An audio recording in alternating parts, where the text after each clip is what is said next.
Hello everyone, I'm Gunjan, your host for today's session on how to get started with DSA. After your overwhelming response, we came up with our first episode of Techformation, where we will be clearing all your myths about data structures and algorithm.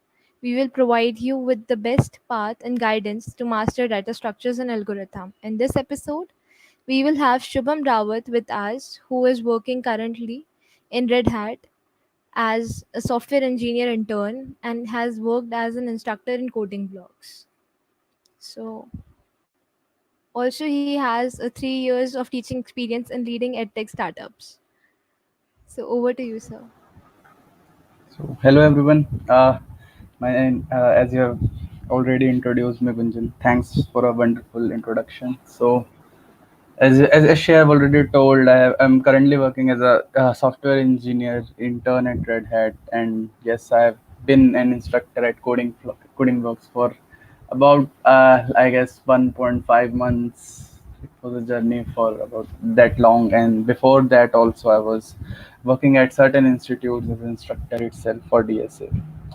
So, as it might be a bit clear from the topics heading itself that today we are going to understand that what are the like what is the pathway to start up with DSA, or we can say how we can what we need to do, like how much in depth we should do DSA so that it helps us in achieving our future goals. So we're going with it. So one question before I start, would you like to keep it in Hindi or English? Just a small question, I'd say. So we're gonna keep it in English, or we can just use both. So please, will you suggest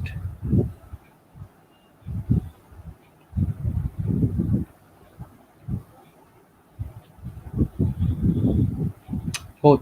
Okay, both are fine. So fine, then let's start up with a small briefing about what data structure is. I guess every one of you know what DSA is, data structure, and so everyone says that it is the first thing which one should do when they're starting their journey as a engineer in computer science or any other IT related branch. So data structures. Why? Let's first talk about why it is important and why should we start with it. Why can't we just start with Android web development or any other stuff before doing DSA? So I guess I don't know how and many of you are from colleges, how many of you are from offices, I don't know. But one thing is that whenever you start a language, either it be Java or C++, any kind of language, there is you can't grab the basics without covering data structure, because there are a lot of things that how loops are implemented, how conditions are being followed, nesting, control statements. There are a lot of things which we can't understand until or unless you have tried them at least once. So if you haven't done DSA and you are directly climbing onto development stuff or any other stuff regarding that, then obviously you will get stuck somewhere later on if you haven't done DSA. And one other thing is interviews, which everyone says, but today I'll try to just break out that myth that whether DSA is very that much important, that without doing DSA we can't do any kind of job or stuff. So we're going to talk about all of those things. So for the starters, let us ask the audience first. What do you think after doing DSA? What will happen? Like, why do you do DSA? It's just a small question which I would like to ask all of you. That why would you? Why do we do DSA? Why it is important? What are your suggestions on it? It's just a very small question. Like anything you can just write it down. Anything in the comments. Like, what do you think? Why DSA is important? Why are we doing it? Why can't we just skip it? Because DSA has a lot of things which we really don't like. So, waiting for the responses. Let us wait for some time.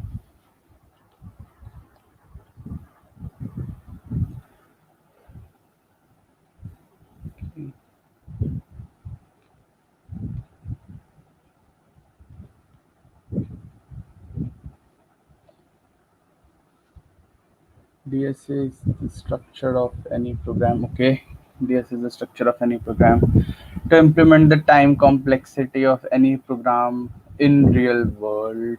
When says DSA is a must kind of thing. Yeah, Kishore, like the thing you are saying is kinda correct that it is must kind of thing, and one is that one was regarding the time complexity thing, which I just saw, and then there is using different algorithms. So DSA is important because if you think about it with respect to what you will be doing in future, then DSA is important because whenever you are going to develop any kind of software, so at that time there is one thing which is called efficiency. It is basically dependent on both the factors, time and space. So if you're creating an app which is taking about 500 GB of storage, and another guy who is making that app with like the same app, but his app is taking about 2 GB of storage, so obviously you can just figure out the difference between both of them. So what why DSA? We do DSA because firstly we do it so that our basics, like the basics corresponding to any language which we are doing, those gets cleared because it helps us in learning languages also. Like in my suggestion, if you are starting with any sort of language, either it be Go, either it be C++, anything, C#, any language, I'll just say just do DSA in that language. Just do DSA in that language, and your all the basic stuff regarding that language would be clear to you, because you will know how the constructs are working there. Because some people might be stuck on oops, so if they're working with Java and they're practicing DSA, so obviously we oops is also a crucial part of DSA. So yeah, you can practice things out by the help of that. So first thing was that it helps you clear all your basics. Second stuff was that when you develop things in a company, it is sort of different, because I have worked as a instructor at coding block, so I knew what I taught. I was basically teaching graphs, trees, linked lists, hash maps. So I've done a lot of those things. But when I came to development, what I know is that not every single aspect of DSA is used, not every single aspect of it. But what you learn from DSA is that how, like, what are the other things that you can implement in your program. Like, for example, suppose you are creating an app, and the structure you are going with is a bit messy, or you can say it is not clean, not understandable, nothing like that. So obviously that kind of code will not be accepted in any organization, and you might get kicked out because of that problem, because you will not be giving efficient codes, you're not working properly, and you don't know how to optimize anything. So that could be a problem. So with respect to future, in development, DSA is very much required, because there are like you are not going to write code for everything. Like for example, linked list sab bana dete hain. Like if you remember, in DSA we do linked list, we create a linked list, insertion, deletion in between, this and that. But generally we don't do all that stuff in development. Why would we create our own linked list? While we are working with data structures, we generally create our linked list. We just add, like, write the code for inserting element at middle, this, that. There is a lot of stuff. So I like in development, or whenever you will be a developer, you don't have to do all that. You have to use the functionalities which are given to you. Linked list is something which is already given there in your Java collections. You can use it. So that is why if you haven't done DSA, you don't know what sort of collection would be more efficient doing this stuff or that stuff. Or maybe you are creating a program and you need to give it a proper shape or structure. Like by the help of this structure, you will be able to implement more functionalities later on. So for that, you might use design patterns. Might be possible. So design patterns are generally for OOP. So yes, at that time also, like DSAs, that is why important. And the third thing is, nowadays companies have made it kind of uh, way out to figure that which candidate has good logical thinking, like to build your logics, that how, like, a person who is able to create a logic in seconds will be able to solve a problem efficiently. Obviously that is quite correct, because if you're able to solve a problem very easily and in a very optimized and fast way, then obviously in the company you will be able to write better codes. So that is also a criteria which the companies have set it nowadays. So that is why we learn DSA. So there are some comments which I was seeing. We should go with C++ or DSA. That is not something which I would suggest. Like, I have done everything in Java. I haven't seen CS. Like, I haven't done C++ after my 12th. I haven't even like, I have never used it, and I will always say that C++ is good. It might be efficient, time saving, this, that, but doesn't matter, because when you're going to a company, like, you all know that whenever we talk about companies, most of the product based companies are working on either Go, Python, or Java. So C++ is used in embedded, but yeah, at the same time, the scope for getting a job easily is much less in C++ and much easier in Java or Go or any other language, because these languages are very much used in products. So that is why I will say there is no language barrier. You just do whatever you want to go with. You can either go with Go, you can just do the data structures in JavaScript also. That is not a problem. And So, what according to you should be the pathway for a person to study DSA? yeah, so the basic pathway, let me build it for you. Let me share my screen if it's possible. Share. Yeah, I haven't used StreamYard for a while, so like, is my screen visible to everyone? I guess it is. It Yes, is, it's right. visible. Okay, great. So, like, I'm not gonna put it into full screen now. Let's just leave it for now. So, what I was saying, we needed a small pathway regarding how we can go with DSA. So there is a certain pattern which I would like everyone of you to follow. So whenever you are dealing with data structures, so before doing any sort of that thing, like implementing any kind of data structure, first do all the basics of that programming language. Like, language doesn't matter. It could be any language. It could be C++. It could be Java. It could be anything. Doesn't matter. I really don't care about languages. Language was never a barrier. Okay, or the a good language would be Go, because it is kind of hot nowadays. But yeah, for the starters, you either go with Java or C++. Okay, this is something you can try on later. So first you do all the basic stuff, includes things like your nested statements, like if else, etc. The control statements, you can say, and then there are the loops, for loops, while, etc. This, that. The working, I would say, like, you should know how a program is being working. For example, there is something called like a like when we work with Java, there is a .java file. So how is it getting processed and how you are able to get the result? So you should know that working process, because this is something which might be asked in an interview. It has been asked by me, like everyone, like even when I gave my interview for, I don't know which company, I don't remember the name, they also asked me like how a .java file is processed, something like that. So it can be corresponding to any language, C++, Go, anything. So you should just know about that. After that, you should do some questions regarding if else, for, while, do while, or any other loop. Which, like, loops are a bit different in other languages, you can say. There are some loops which are working kind of differently according to different languages, but yeah, like somehow all of them are doing the same thing. They are just loops, so doesn't matter. So do all the loop stuff, do all the if else stuff first. You just clear all your basics.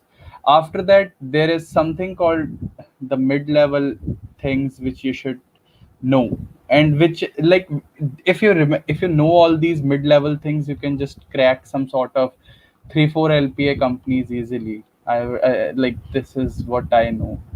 So mid-level things in DSA kind of are arrays, strings, and then there is your recursion. I'm just talking about normal recursion problems, not the deeply stuff. Not I'm not talking about that.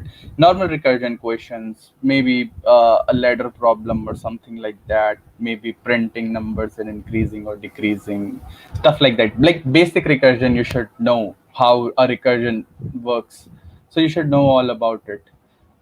Array strings, then there can be other stuff, you can say collections, if I'm not wrong.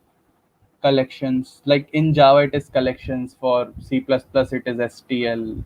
So there are these libraries which you can use. So if you know these things, so you can easily crack this sort of companies using all this.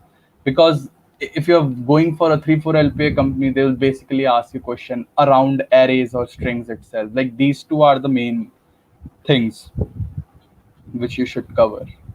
Because if you are coming from a tier 2 college, like I am also from a tier 2 or tier 3 college. I generally don't know about the tires really, but we can say tier 3, maybe IP comes under tier 3. So yes, so generally we get companies like these in our colleges. So their only target is to get a candidate who is like normal, we can say average kind of candidate. So you can just do all the stuff and you will be able to crack these companies.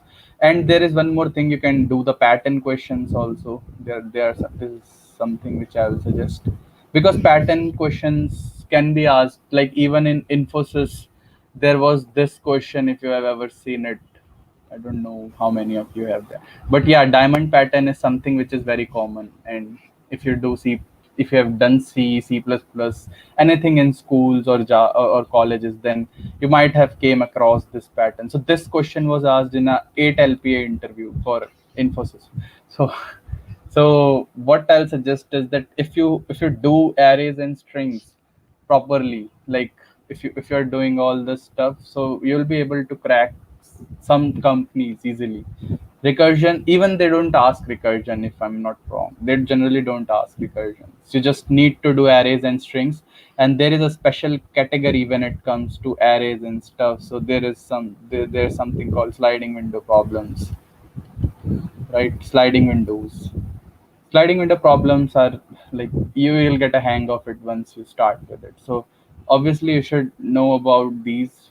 And then in arrays there is another crucial topic which is known as binary search. Binary search is the very, like the is the it's like the most complex thing, I would say, because most of us think that it's just a searching technique, but no, the concept of binary search is being used in many problems. Just go on internet, search for aggressive cows, you will get your answer. It's a hard question, it's not very easy. So these are something which I would say put your focus on: sliding window problems, binary search problems, not binary search only, right? And then there are iterator problems, like where we take two iterators. You can just put it sliding window, we can say, kind of. So you should have a good grasp on arrays. That's the main point. And topics like these are very important. Sliding windows and the binary search problems. These are the most important ones, if like according to me. And even I have seen these problems in a lot of interviews. So these are the mid-level things which you should know.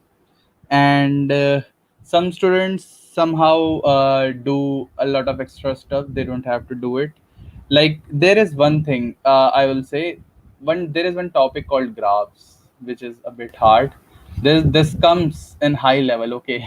This is not the easy one. So in graphs, I would say you do the basic things like BFS, DFS, island problem or stuff like that, like the questions around BFS and DFS.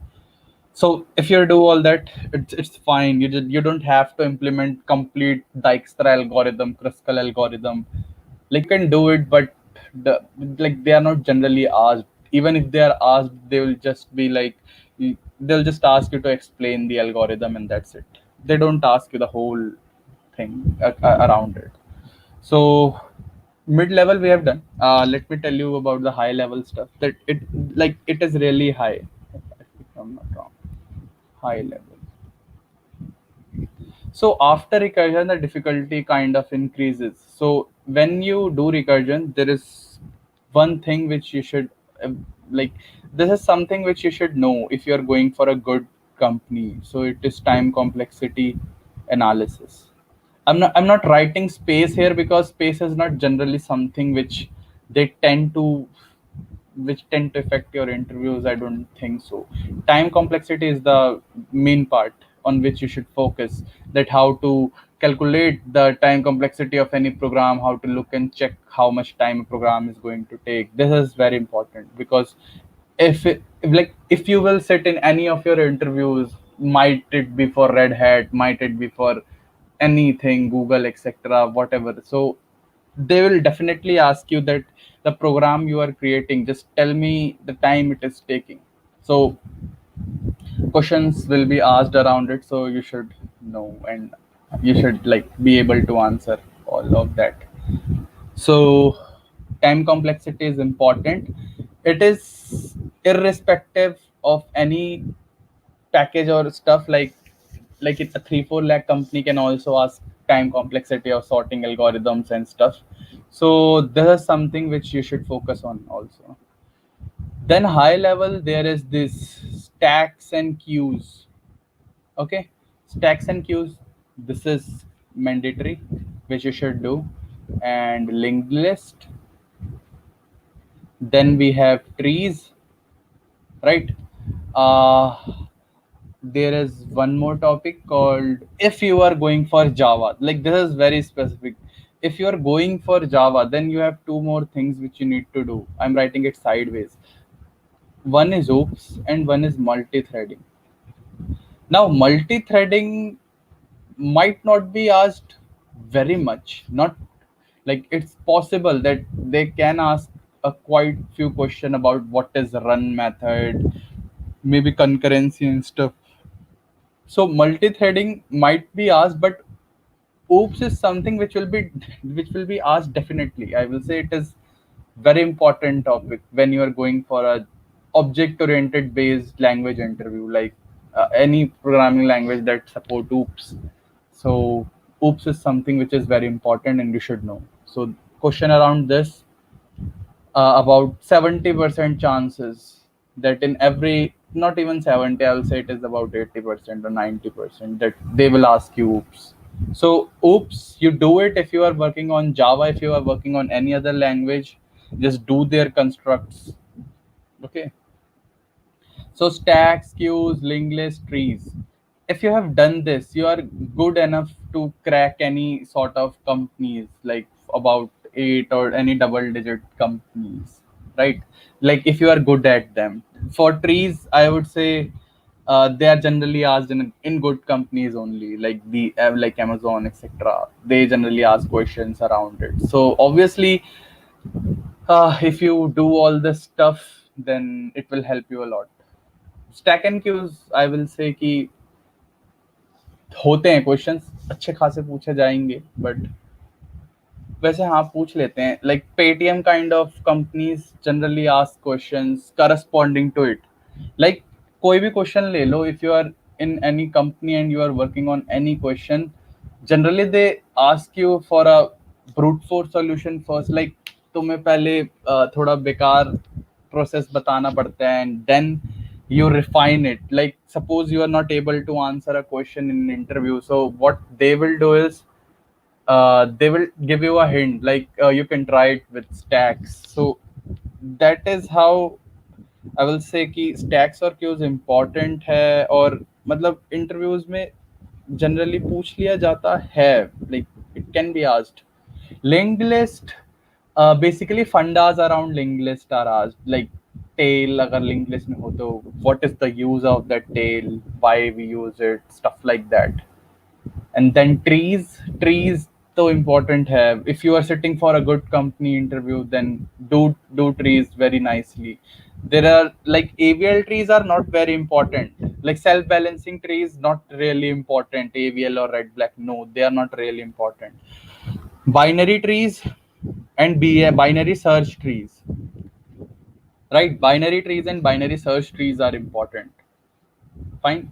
So you do them properly because the questions are asked around them only, like the ancestors, to find ancestors in a tree in order of successor. These questions are very much asked and they can be asked anytime. So obviously they are important. Then there are some questions around, you can say, backtracking, which is a topic corresponding to recursion. You should do backtracking. Like there is this n queens problem, which is very widely asked, and there is a king problem also similar to that somehow. So n queens, kings problem, you can do them because they are asked a lot. So these are high level things. Like if you're thinking of going for a very like good company, you can say a double digit company or stuff like that. So at that time these kind of topics are really important, and if you are not doing them, then definitely you'll be able, like you'll face some consequences, because these questions you might face them in their technical round or maybe in the interview round. So yes, these topics are important. Then there is something called bit masking.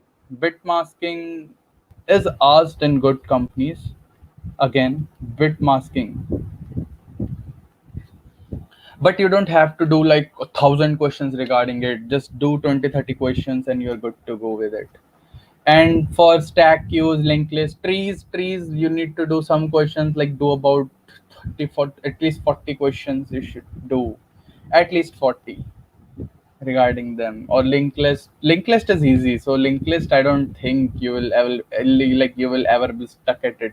You just have to do questions like those, reverse a linked list, recursive way, without recursion, iterative way, and stuff like that. And that's it. Merge sort, maybe merge sort using linked list. So these are the questions which are generally asked when you go for linked list. So linked list have a very, like not a very wide variety of questions, have a variety of questions, but they are easy to do. Stack and queues have many questions, so you can do questions around it, not a lot, by 30 40 about.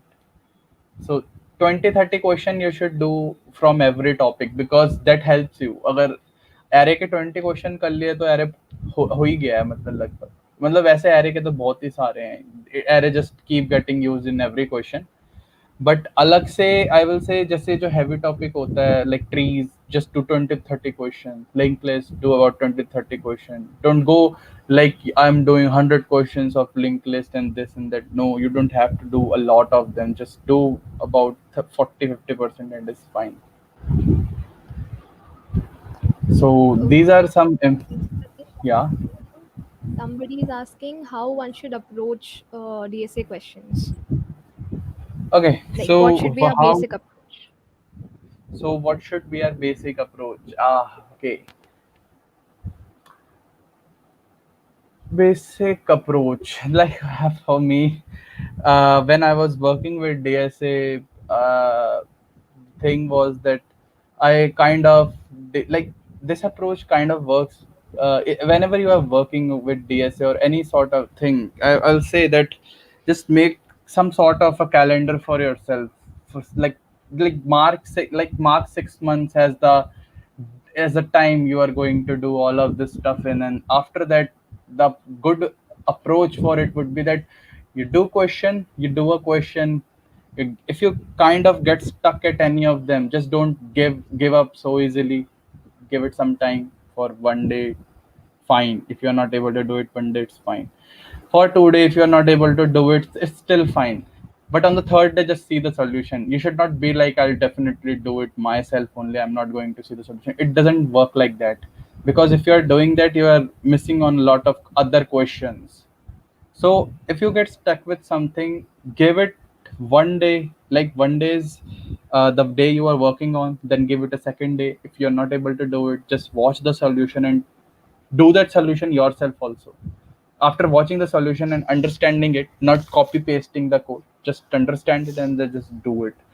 Dedicate about 2 3 hours. Like I'll say to everyone, those of you who are starting with any sort of language and doing DSA, dedicate at least 3 to 4 hours or 2 to 3 hours. If like 3 hours at least, give at least 3 hours and make it a habit that on Saturday and Sunday I'm not going to do anything. Like this is my personal tip. Weekends are for fun. If you're not having fun and you're just you keep like going on and on doing questions and DSA, then obviously things will not work like that. Just work for 4 or 5 days. You can keep the schedule like work like do questions on arrays. First day do question on arrays. Second day you do question on maybe recursion or any other stuff. Then third day you do question on any other stuff. And then fourth day take a break, chill, you do whatever you want to do, just enjoy, play football, do gym, anything. Okay, stuff like that. So this is a good approach. Like play and study both are important. So approaching DSA is not a very hard job. Just start with the basics, like as I've already told you, and then just go with the main things. Yeah, anything you were asking something? Okay, so next person is asking, is it something like competitive coding, or do we have to do competitive coding to grab a good hold on DSA? This is the question I was waiting for. So, competitive coders. I personally hate competitive coding. Like, I've been an instructor for data structures, and I have done competitive coding, but I literally hate it because competitive coding takes things to a much different level. Now there are competitions like you might have heard of Code Chef, and they have this. What was the name of that?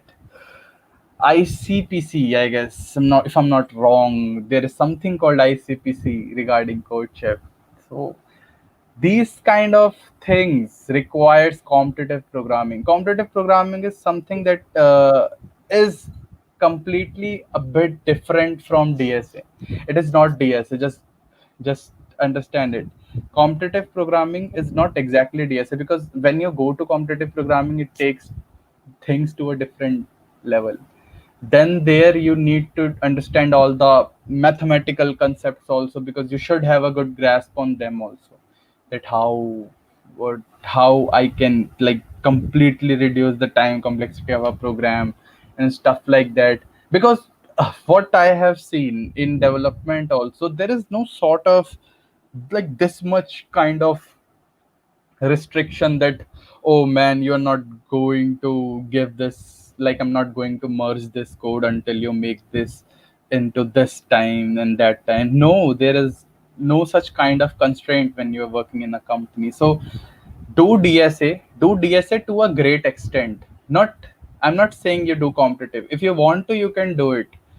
If you are doing competitive, obviously, or you will be able to get any sort of job easily. But at the same time, when you get into a company, competitive coding is not going to help you at all, because there you need development. And if you have dedicated all of your time on competitive only, then it will be a problem for you in the company, because you will not be able to cope up with the development stuff. Like this is the problem which many competitive coders face, and I personally know it, because I have friends who are competitive coders and working in good companies. So they do tell me that पंगा हो गया, development नहीं पड़ी, अब दिक्कत हो रही है, क्योंकि वो तो पूरा टाइम तो सी प्लस प्लस में लगा दिया, अब कहाँ से करेंगे जावास्क्रिप्ट? तो दिस इज द प्रॉब्लम। फिर सीख तो जाते हैं, but kind of you feel a bit low, because आसपास सबको डेवलपमेंट आती है अच्छी खतरनाक सी। तो according to me, do competitive only if you really like that sort of stuff, कि हाँ दिमाग लगाना है भाई, मजा आ रहा है। If you love it, do it, but not like कि जबरदस्ती कर रहे हो। You don't have to do anything जबरदस्ती. So that is my take on competitive programming stuff. So Okay. it is not really important to get a good grab on DSA. Okay, so what according to you are the best platforms to practice and all? There is one platform only. I guess Lead Code is the most standard platform any for any problem regarding these data structure and stuff. Lead Code is the best platform. CodeChef is good if you are doing things. Then yeah, CodeChef is also good because there you get these contests where you can practice out things, and it is kind of a technical assessment. Like if you are applying for a job, there also you get assignment like that, a time limit, and you have to do questions in that time limit. So there are only two platforms that I generally support: CodeChef and LeetCode. No other platform. Like these are the best ones. Okay. Okay, and as a beginner, if I want to start with DSA, so what are some good resources I should start with? So what are some good resources for a beginner? Resources, as in, if you're talking about books, I haven't read books like never in my life. I literally hate reading. I don't know why. If you're talking about videos or stuff, so there are a lot of videos already made there on YouTube or any other platform. Like there are a lot of platforms you can just go. There is that, I don't know what was the name of that. Uh, the what was the name? Just can't remember the name. I don't know. But there are a lot of platforms regarding DSA on YouTube. You just write DSA and a lot of videos will pop up. So it totally depends upon you which platform you are choosing. Currently, I am also working on something recently. I have started a small initiative during the COVID-19, that we were taking batches of students. Like there's a small initiative which we named as Code Unravel. So what we will be doing in this is that we will basically are trying to make some videos and courses, and then we will just launch it on YouTube, and it will be totally free. We are not taking any charge for that. And if you need to pick up some courses, or you want some sort of online lectures and stuff like that, so for that also I have started something. You can say a batch. You can say there are batches, like the way that happened in Coding Blocks or maybe any other institute. We are also taking batches, but the price is about 400 per batch, about 30 lectures, and we are teaching every DSA concept there, and the lectures are of 2.5 or 2 hours. So that way we are also doing some things which we can make possible. Like I am trying to create those videos soon, so I can just circulate them on YouTube. And if you want to join the live batches, then you can just contact me on LinkedIn. Anything you all can do. And other resources, there is this platform called Pluralsight is a good platform, but I don't know if there is a lot of data structure related content there. There are courses which are made by Coding Blocks also. Pratik Bhaiya has made some good courses. So Pratik Bhaiya, I guess, recently launched a course. Also, there is Coding Minutes where you can just grab that course. That is also a good course created by Pratik Bhaiya, who is from Coding Blocks. So there is a lot of stuff. If you want it, you can, like, some of them are paid resources, but if you want the free stuff, then there is this Geeks for Geeks. There are a lot of things there, so you can just go through them also. So like these are the only resources which I guess are available. And if you are doing data structures, in my opinion, in my humble opinion, I guess, for doing data structures, a mentor is really good. Like if you are able to, like, just join a platform where you think that you will be able to get good things. Like it could be any institution, maybe Code for Cause, like they are also taking lectures regarding that, maybe pep coding, anything. So there what happens is that if you have a mentor guiding you, that how you need to do stuff, first you will do this, then we will do this. So doing things that way is more beneficial, because if you take up any source of, like, any kind of online course, like suppose you took a course, you buy a course for about 5,000 rupees, and then you are doing it online. So some things happens. Like for example, I started watching Family Man, and then I stopped doing the course. I just binge watched the whole series, and then I stopped the course and I'm thinking like I'll do it yes tomorrow, I'll do it day after tomorrow, and then I'm not able to do it. So for in my opinion, I guess sort of these classroom courses are better anywhere, ever you wish, but these kind of courses are better than these your online course. I guess what I guess is Udemy, fine. I don't know. Udemy is good, but yeah, Udemy is good, but some of the courses are good, not all. I can personally vouch for that new course which was created by Pratik Bhaiya because I have seen all the videos. So it is a good course. Okay, so the next question is why data structure is so important and covers the main part of the selection process. Actually, data structure was not always the main part of a selection process. Earlier, the candidates were taken on the basis of your development skills only. Things shifted, like the winds changed because of something called jugaad. Because Indians, we all know that we are good at doing jugads. like हम जुगाड़ करने में बहुत आगे हैं. तो what happen nowadays is that people generally copy paste things. They generally copy the projects of other students. They maybe put like take the code from GitHub and stuff like that. So when these kind of things have started happening, so obviously there must be some sort of thing from where we can judge whether the candidate is good or not. So that is why DSA came into picture, because there you can't really cheat. You need to create your own logics and then run the program. So that is why DSA became the main criteria, because even in development we are using DSA for optimization. So yeah, they made it the main criteria, shifting from dev itself. Okay, where is the data structure majorly used in basically? Okay, so where is data structure used?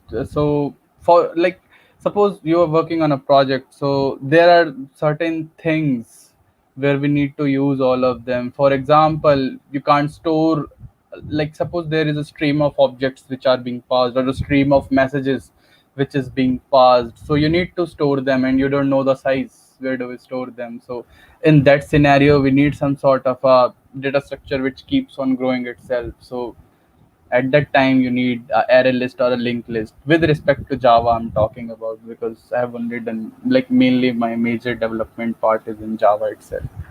And in the same way, like, not only or this stuff, there is something called conventions also, like naming the variables, the spacings, the braces. There are a lot of things which generally take part in this, all this kind of development stuff. So what oh man, actually the question just popped out of my mind. So what according to me is that development is basically asked, like generally used in your development or projects only when you need to optimize things, because unoptimized code are generally not taken in a company. And if you sort of use arrays, like I have personally faced that, like sometimes you might be creating arrays or stuff in your production code, and you just push it, and then they will be like yelling at you that why are you using arrays, don't you know about the data structure called array list? I've seen that. So what I know is that data structures के concept जो important है वो इस respect में important है कि तुमने ये चीज़ कर रखी हो, अगर तुम्हें पता है तुमने वो चीज़ कभी इम्प्लीमेंट की है और डेटा स्ट्रक्चर में की है, और तुम्हें कलेक्शंस के बारे में पता है, ये सब चीज़ें पता है, तो तुम्हें कलेक्शंस ही यूज़ करनी होती है. You don't use this arrays, self-made linked lists, this and that. No, you have to use the things which are already there, and you know that these things which are already there, what is the time complexity of it, how it is working. So all these kind of things you get when you do all your data structure stuff, because link list का चलने का तरीका तो same ही रहेगा ना, बदल थोड़ी जाएगा. लिंक लिस्ट का चलने का तरीका सेम रहेगा, बदलेगा नहीं. इंसर्शन कैसे होती है वो चीज नहीं बदलेगी. तो तुम्हें सब कुछ पता है इसका. तो now you are in a phase कि अगर मेरे पास कुछ डेटा आया है और मेरे को पता है कि इंसर्ट एट फर्स्ट जल्दी करना है, कांस्टेंट टाइम में करना है, तो क्या यूज करूं. तो ऐसे टाइम पे आधा तुम लिंक लिस्ट यूज कर लोगे या डेक यूज कर लोगे. क्यों? क्योंकि तुम्हें पता था, तुमने कभी डेटा स्ट्रक्चर में यूज किया था. तो this is how data structure is used in the program, like your projects. कि क्या यूज करूं, डेक, लिंक लिस्ट या एरे, या फिर एरे लिस्ट. तो है तो बहुत सारी चीजें. अब इनकी वर्किंग कभी किसी ने पढ़ी हो, कभी किसी ने इम्प्लीमेंट किया हो, तो उन्हें पता होगा.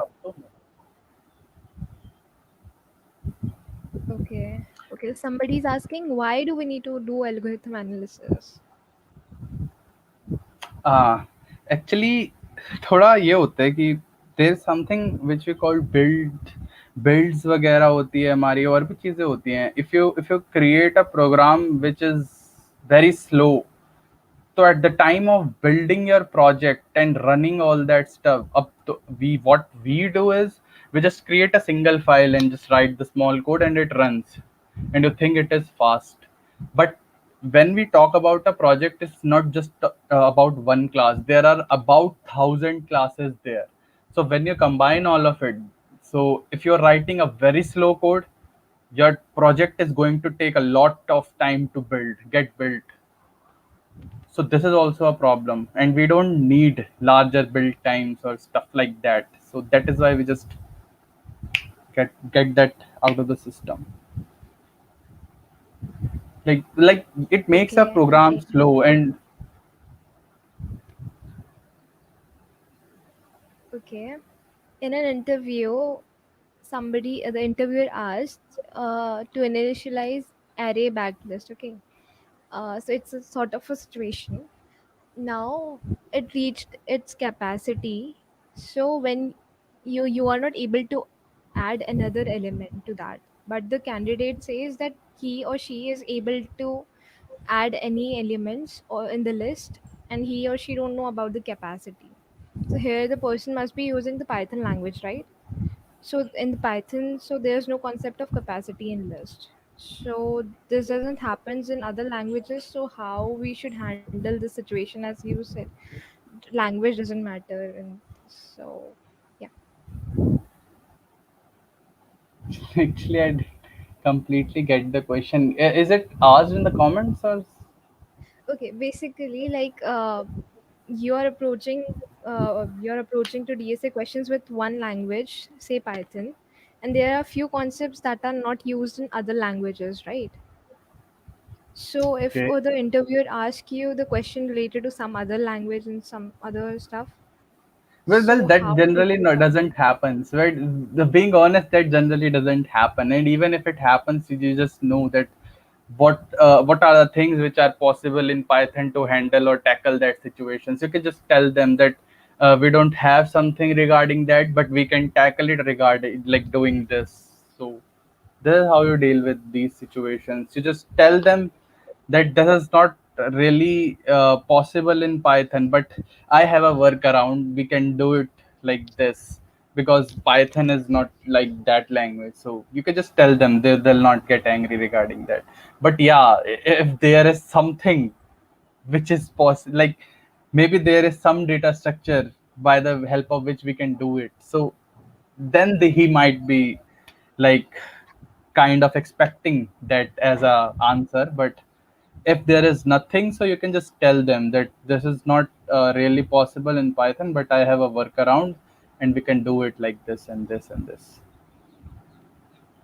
Because he might be asking you for some sort of approach. It is not really possible that he just asks you something which is not even possible. So obviously they will not ask these kind of questions are not generally asked. When you sit for a interview, I guess there are certain types of jobs, or you can say the profile. If you go for software engineering, there they generally ask you questions regarding data structures only, basic data structures like arrays, stack and queue, stuff like that, which is present in every language. But if you sit for a company, like suppose you sat for a web development interview, so in that they're not going to ask you data structures. Now this is the thing which I was going to tell, that DSA is not always really there. Because if you're going for a web development interview, they will ask you questions regarding JavaScript. भर भर के पूछेंगे, every concept of JavaScript कुछ भी पूछ लेंगे, JavaScript से पूछ लेंगे, रिएक्ट से पूछ लेंगे, कुछ भी पूछ लेंगे, but they won't ask you data structure. Personal, even my friends are there who they most of them are working at Hacker Rank, Postman, Hacker Earth. They're working there, and none of them was asked about DSA. All of them are front end developers, or maybe one is full stack in Postman. So none of them was asked regarding DSA. They were only asked regarding web development. So there comes the third point, which I was going to tell, that DSA is not very important.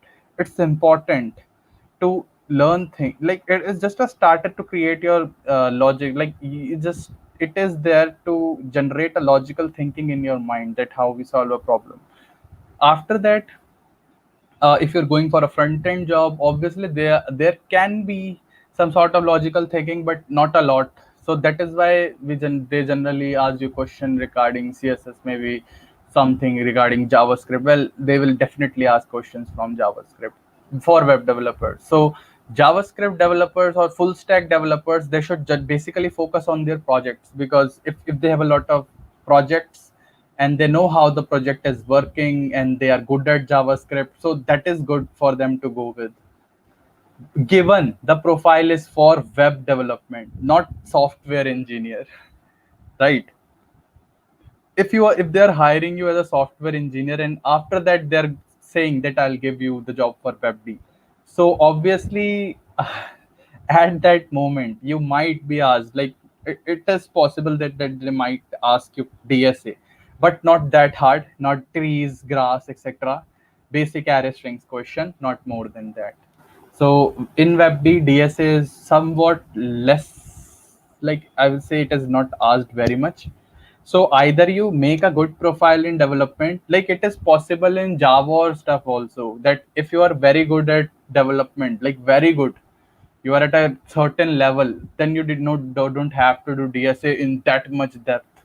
But if you are something like tried everything but not good at anything, like you know a bit about everything but don't know anything perfectly, then that will be bad. That would be a problem.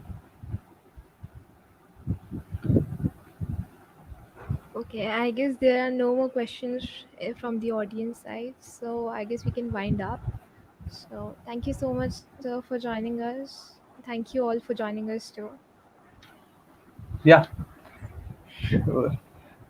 So fine everyone, take care and पढ़ते रहो, data structure कर लो, and उसके बाद job तो मिल ही जाएगी. Job तो ऐसे मिल ही जाएगी, data structure as such isn't very important. Okay, so take care everyone, and I'll see you soon, maybe. Okay, so time to sign out.